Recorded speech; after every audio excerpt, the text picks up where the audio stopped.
Can you do accents? Putting on an accent is an essential skill, whether you're an actor preparing for a role, a comedian incorporating characters into a funny story, an impressioniste, no, I mean someone who does impressions, like impersonations, or if you are learning to communicate in another language. And talking of language learning, many thanks to Rosetta Stone for sponsoring this video. I'm a linguist specializing in pronunciation, and I'm conversational or better in 10 languages and counting. So I'm here to share my top tips for perfecting any accent with you. An accent is the sound system of a spoken language, the vowels, consonants, rhythm and intonation, and how they work together. Each accent is distinctive to a country, area, social class, group or individual. Oh, and by the way, the whole idea of not having one, or having more or less of one, is utterly meaningless. Whenever you try to talk with another accent, you're bound to feel silly at first. For some reason, I'm self-conscious whenever I do a general American accent, even though I've lived in the US for the last 8 years.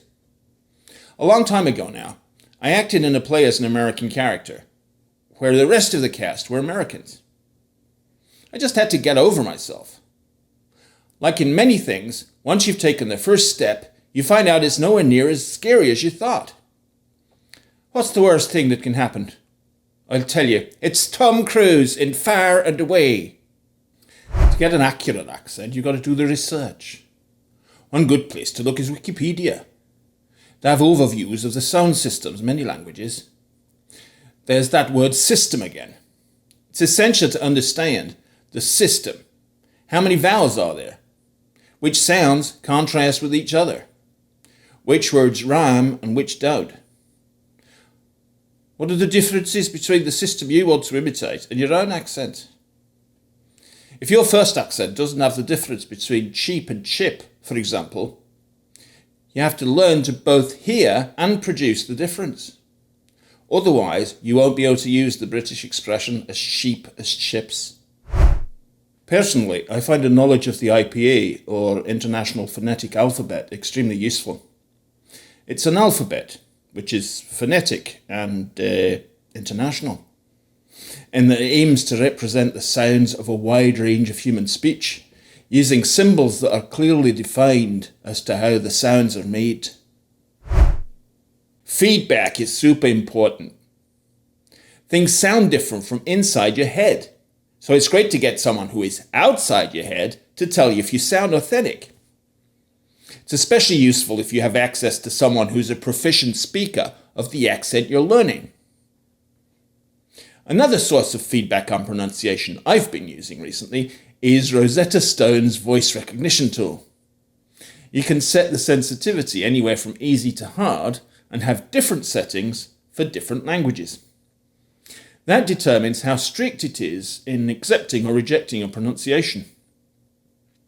I've recently started learning Swedish. En kostym. En kostym. En kostym. En kostym. Hans tröja är grå. You can get a lifetime subscription which covers all 25 languages, which is a dream come true for a language nut like me, especially since it's over 60% off at the moment. I've also been working on my Irish, and I'm really impressed by the range of native speaker accents.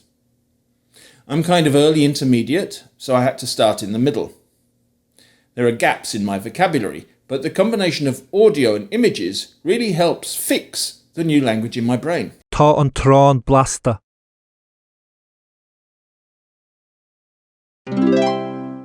Tá dromhlas ar an maine.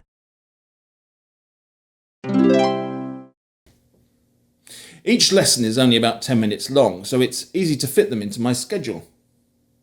I use it both on my phone and computer, and it syncs my progress between the two. I strongly recommend you give it a try. There's a link in the description below, or you can scan the QR code on screen now for a 60% discount on a lifetime subscription for all 25 languages. Of course, it helps if you're a good mimic. I was always the class clown, and if you went to Nicholas School, Basildon, in the mid-70s, you might remember Mr. Evans.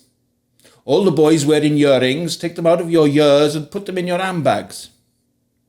I think that's about as niche as YouTube gets. Even if you think you aren't a good mimic, give it a go. I bet you can do Mickey Mouse. Most people are better at it than they think, and it comes with practice and building confidence. Humans are capable of producing a vast range of speech sounds, but unfortunately we're mostly unaware of how we do it. We also have a tendency to bring the sounds from our own accents over into the ones that we're trying to learn. When English speakers learn other languages, we often struggle with vowels like e, I, o, u in many languages. That's because they're often monophthongs, or pure vowels, where the tongue and lips don't move.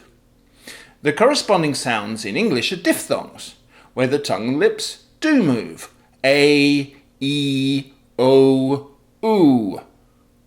That's why we can tend to say bueno for bueno. There are also different R sounds out there. Most English ones are actually quite unusual. The North American molar in rare.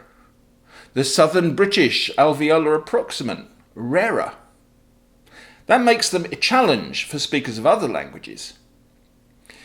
It also makes other R's harder for us. There are various uvular fricatives and approximants in French, German, Danish and Hebrew.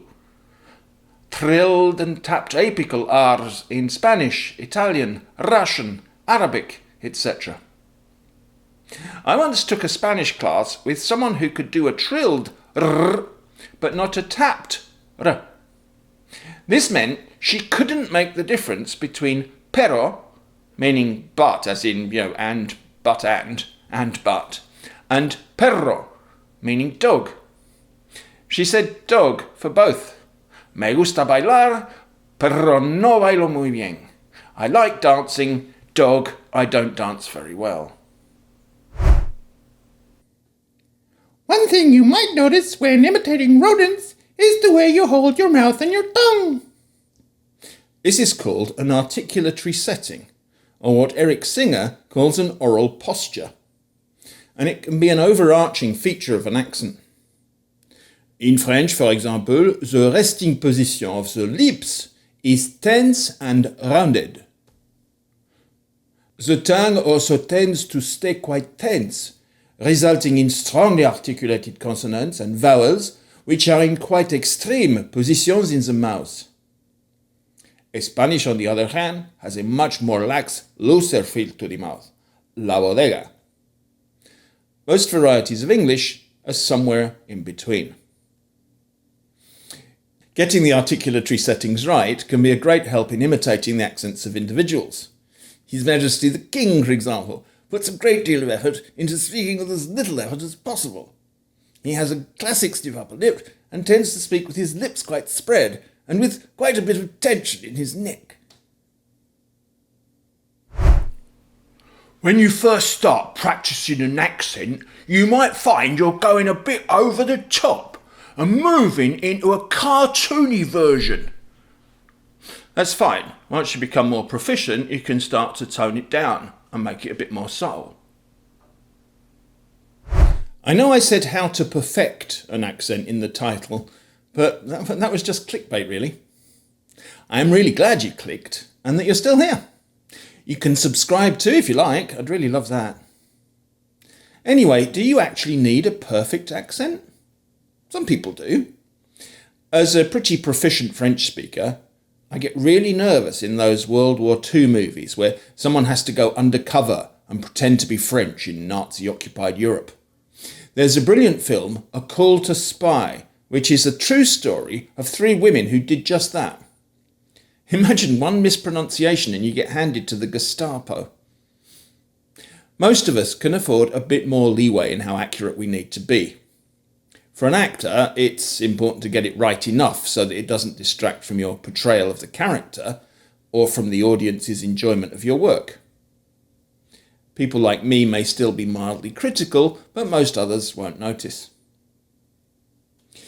Some recent excellent examples of actors who go well beyond okay are Jodie Comer, who does a wide range of accents, but not her native Liverpool, in Killing Eve.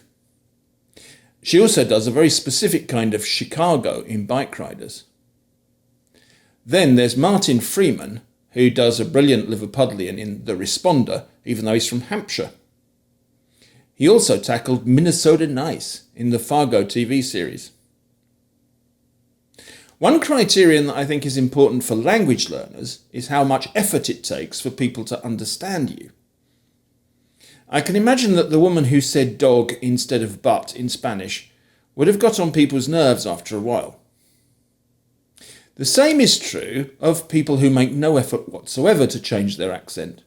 Je me souviens d'avoir vu un entretien avec un ancien Premier ministre britannique à la télévision en France, et il parlait comme ça. Pretty comprehensible, but tiring. You can choose how accurate you want to be when you produce an accent, but you have no control over how people are going to speak to you. Understanding other accents involves what I call listening with an accent. If you know the sound system of the language variety you're studying, you'll find it easier to understand. That includes knowing what happens when speech sounds come together, when the end of one word meets the beginning of the other. You'll never understand this sentence in English if you're expecting it to be pronounced, "Do you want the rest of these chips?" instead of, "Do you want the rest of these chips?" Listening, of course, is also a vital way to immerse yourself in the accent, its rhythm, intonation, and hesitation sounds. And going back to the notion of oral posture, I often find myself setting my mouth and tongue to the position of the accent I'm listening to, even when I'm not speaking. So much so that I can find myself listening to a TV program or a movie and end up with my face muscles hurting after a while. Another resource you can use is the series of videos I've done going into much more detail on specific accents. I'll link to that playlist here and in the description, and we'll keep adding to it.